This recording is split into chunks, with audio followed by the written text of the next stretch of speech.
But before that, of course, like I mentioned earlier, Uhuru Kenyatta is expected to be visiting Kisii today, to be making a tour of Kisii County. And as you can see, his supporters are already on the ground, and we will be getting to hear what he has to say to the residents there. I understand that he has already landed and he's just expected in a few minutes to go into the venue in Kisii.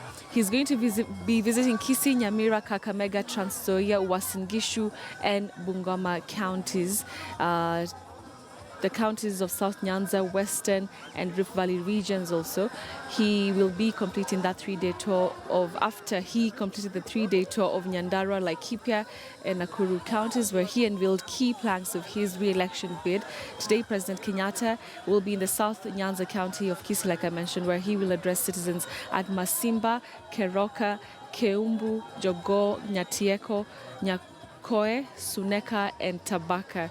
From Kisii, the president will on Wednesday head to Nyamira. In the afternoon, he will be in Kakamega on Thursday, Friday and Saturday. The head of state will make an extensive tour of Trans Nzoia and Uasin Gishu counties. He is expected to preside over the passing out parade of Kenya Defence Forces recruits at the Recruits Training School in Eldoret.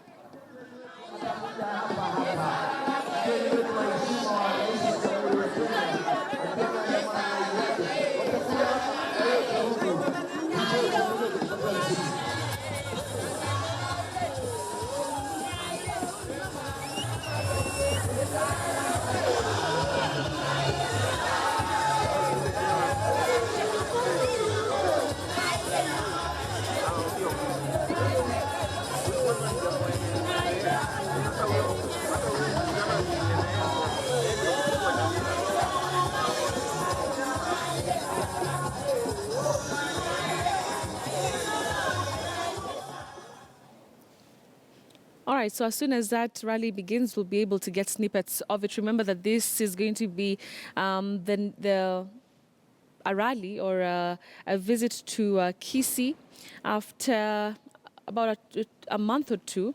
Remember the last time that the president was there in that rally at Gusii Stadium, he got some Kisii youths who staged protests and chanted pro-NASA slogans. So we'll be